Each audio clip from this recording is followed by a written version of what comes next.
Hey guys, welcome back to Chattsounds. This is Willie again. I'm here with Nothing and the Nobodies. And guys, if you just want to introduce yourself real quick. I'm Tim Williams. I'm a bass player and vocals. I'm Eddie Howard, lead guitar and vocals. Mike Kelly, drums, percussion. And y'all said y'all have a keyboardist who's not here. Yes, Jason We McKinney. do. All right. Jason McKinney, just in case it didn't go across. And yeah, pretty much we went and saw these guys at Sky Zoo the other day and absolutely loved the show. I had to have an interview with them. So that's Awesome. what we're doing. I can hear it. Well, how would you guys describe your style of music? It's kind of like a rock jam kind of feel. We like to, it's kind of straightforward rock, but then we like to try to take it to a different level. When we play, it's like we like to get the song right and be in the box, but then we like to get outside the box and kind of play off each other, musically and. Like a rock jam band. Yeah. Pulling from a lot of different sources.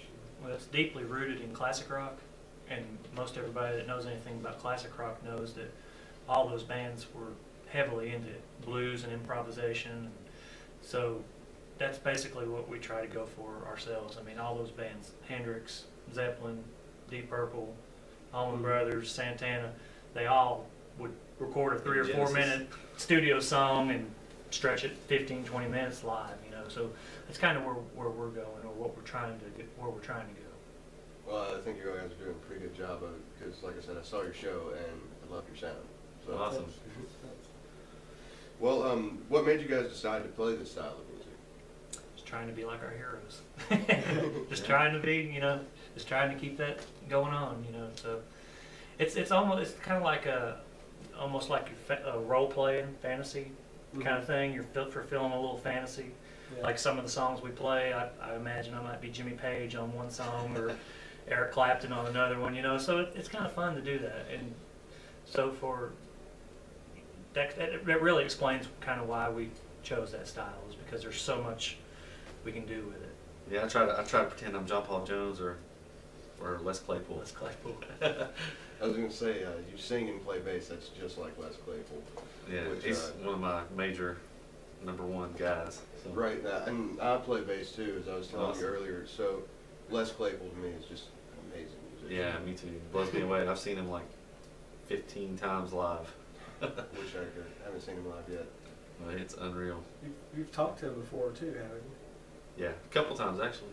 I've got his autograph a couple times, and the drummer also. Nice. So very nice. I guess after seeing him 15 times, if I don't meet him, then doing something wrong.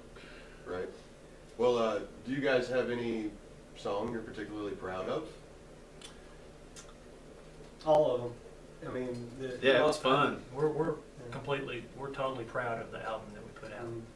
So I don't think there's any one song that edges out any other one. I was telling Mike right before you guys got here that I think the best performance on the album is Nothing Groovin', which is the last song on the album. All of them are really good, fun. But that was one that we kind of captured a genie in a bottle on. So. One take, 11 minutes long. Yeah. Wow. Yeah, one take, 11 minutes. It's a long song, and it's the hardest one we play, and that's our song. And nice. Well, I noticed you guys sell your CDs at your shows when you go and play. How many CDs do you have out? There's Nothing in the Nobodies. This is our debut CD. Just one. Oh, awesome. Do you have any place in which you can actually buy the album other than at your show? Yeah, at Chad's Records, downtown on Vine and Lindsay, right off UTC campus. And we're on iTunes. And on iTunes, nice. And in Amazon. Compact Discovery in East Ridge. We've got it for sale there. And on our website, nothinginthenoBodies.com. Awesome.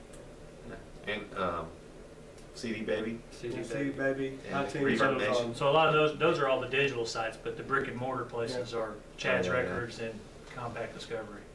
Or us personally. Yeah, we're just talking about us. See, that's what we did. We just got one at your last show. Cool. Awesome. But what is your favorite venue to play at? I like doing the outdoor festival kind of shows. Where there might be different bands, and then that way we're kind of thrown in the mix. But I guess as far as downtown, You know, it's there's places we'd like to play that we hadn't played as Nothing in the Nobodies. Well, We played Rhythm and Grooves. I like to play track 29. We haven't played Yeah. that yet, but You're supposed to say that. So why track 29? I don't know, because it's a big It's stage. a high profile place. Yeah. You know, and a lot of promotion with it. You Yeah. know, so you know maybe one day we can get in there. And we played Rhythm and Brews. We played JJ's Bohemia. First gig was at Rhythm and Brews. Yeah. It was our first official gig. But yeah, the outdoor show for me is. I have to agree. Riverfront Nights, Like an outdoor Riverbend. festival. There was a place we played in 2009. It's not far from here. It's called Cherokee Farms, and a lot of bands play there. And we got booked on that bill, and I absolutely loved playing on that stage. Yeah, that was awesome. It was kind of like a half barn and half open to where everybody dances in front of you. So that was awesome. Festival style. Well, I did hear about a music festival coming up next year. It'll be the first one, and they're trying to do it annually. So maybe you guys can get on with that, and we can see you there. Maybe. That would be sweet. We're up for it. We'll play anywhere. So what inspires you guys to make music? Just the feeling you get when you're creating something. You know, it's like it's coming out of you, and you're sharing it with everyone. With Yeah. our, you know, We're creative we people. click, and then we get to share it with everybody out there, and just seeing the reaction that we get from the crowd, and actually we get reactions from each other. Yeah. You know, sometimes we'll. Energy, you know, Yeah, it's, it's it awesome. makes you feel good. You know, it's the best drug ever. You know. I have to say again, I get inspired by my heroes. You know, when I see one of them just, you know, obliterate whatever it is they're doing, well, I go home and just start picking it up and trying to do that, you know. That's always what inspired me back when I played frequently was just the right tone. Listening to my favorite band or something, and then going back and just picking up the guitar and trying to do the same thing. Yeah. Well, like for instance, the most recent Led Zeppelin live CD that came out, it came out in November. I got it and watched it on DVD and listened to it on CD, and I was so inspired. It wasn't just a week or two later we were down here trying to play Days of Confused. We did a you know? zip set. We did a full set of different Led Zeppelin. So for filling the fantasy, you know, we're totally inspired, and we're just, you know, looking up to those guys, and it's, you know, it's kind of dog chasing the tail there. So. Oh yeah. This question's a little, kind of a two-part question for you guys. What influences you as a musician, and does it really come across in your music? Very good question. Influences us in the music. You know, it's a lot of things. It can be environmental. You know, you can be pissed off and play a little harder, play a little bit more aggressive. You can be mellow and play a little jazzier. You know, it comes from within. Feelings. Yeah. Emotional. Yeah. It's an emotional journey. Mhm. You know, Yeah. it is. Emotion is actually one of the beautiful things about music. I love how when a band gets out there and plays an awesome show and just creates a wonderful sound, the emotion that it stirs up in the crowd. Yeah. Right. You know, just it's a Yeah, that's beautiful what it's all thing. about. It's a beautiful thing. Do you ever get writer's block? I tell you what, it's not writer's block for me because I do it in cycles. Like right now, I'm not even thinking about writing because we're promoting this CD, and we got so many gigs lined up, and we're just going out there and playing the stuff off the CD and the cover tunes we've been playing for years. But when all this winds down, then it'll be time to get into that writer phase, you know, and go on to the next CD. So I feel like if you do it that way, writer's block is never going to come because you've gave it enough time to rest while you're promoting what you got out, you know. So then when it's time to get in here and we have no gigs and we're just saying, okay, let's see what we can come up with, it just kind of seems to come easy. So to me, that's the way I feel. Well, for me, you know, we play our shows and everything, play in practice. But when I go home and play alone, then I come up with stuff, and you know, I can just be practicing and messing around and come up with something a little catchy that, you know, a little hook that I like, and I'll embellish on that. And I mean, I've got several little snippets of songs that are running through my head, just little practice things that I do on the bass, and then when we get in the mode where we're going to write, I bring them to the jam room, and then Eddie will come up with the next part to it, or Michael Kelly will come up with the next part, you know, and that's almost how we write songs. Sometimes the song's fully written, and sometimes we just collaborate right then with little ideas that we all have, and then meld them together somehow. So it's, you know, part of the creative process. And for me, it's always going. The gears are always going. You know, I always like to make up stuff. I just love to do it. I love something new. Right. So that's kind of like what I used to do. It's just pick up the guitar, come up with a little ditty, take it to my friends, we collaborate on it, and that's how it's all. yeah. I think if you force it, I think that's when writer's block comes into play. So like, if every time we got together, we were saying, okay, we got to write a new song. Well, then your luck's going to run out. Yeah. You know what I mean? Eventually Then you you're hit the block. So Right. you will hit the block. But I mean, for me, I feel like that's the best. I don't think that Beethoven, you know, always was trying to write a symphony. I think that he, you know, would do something, work on it, let it rest a little while, and then come back to it. And I think that's, to me, that's the best way. So. Well, moving on to our next question. Have you faced any challenges in your music career? And what have you done to overcome them? I'll let Michael start on that one. Oh God, a little bit of everything. You know, 2009, I was in ICU for about a week.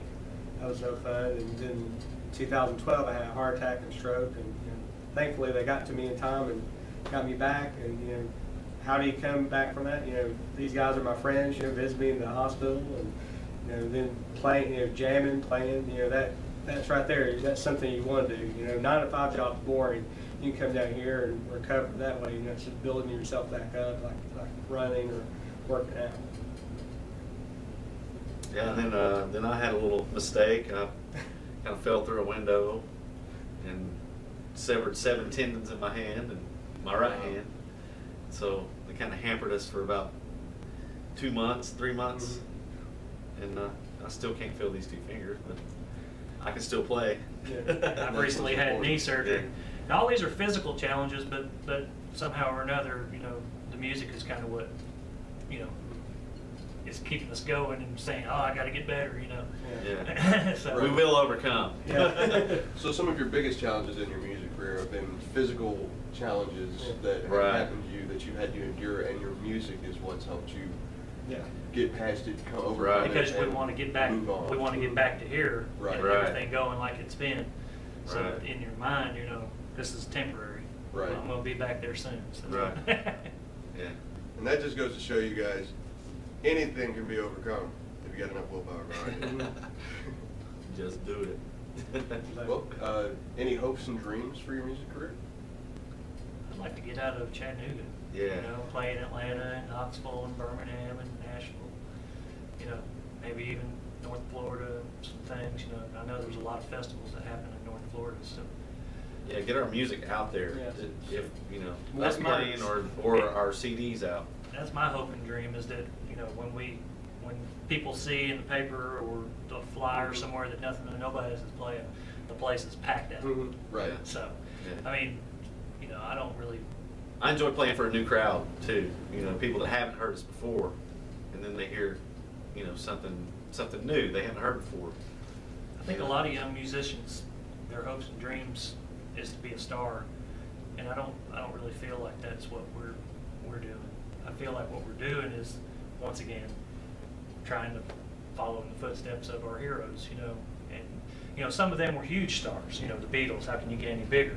But you know, you learn from some of the stories. You know, that maybe you don't want to go down some of those roads because there's managers and people are going to take money from you. Right. So you know, I mean, as long as we kind of keep it, you know, within Keep it simple. something we can control, to me, that will be fulfilling the dream. So, Being in control of your own destiny, that's the big.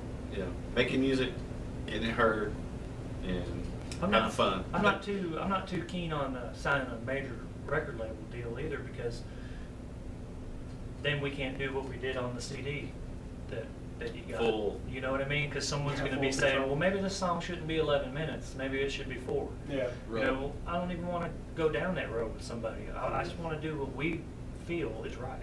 Right. You know, so you Total know, musical freedom. and you sign that contract, that's out the window, because then you become, you know, like Creed or Nickelback, and where are they now? You know what I mean? So I have no idea. I don't care, you know, I Right. don't know where they're. I mean, that shows you that those aren't the best choices, I think, because when you do what the industry says to do, sometimes they hang you out there to dry, Mhm. and you have no career. So Well, is there anything that you guys would like to see happen in the local Chattanooga music scene?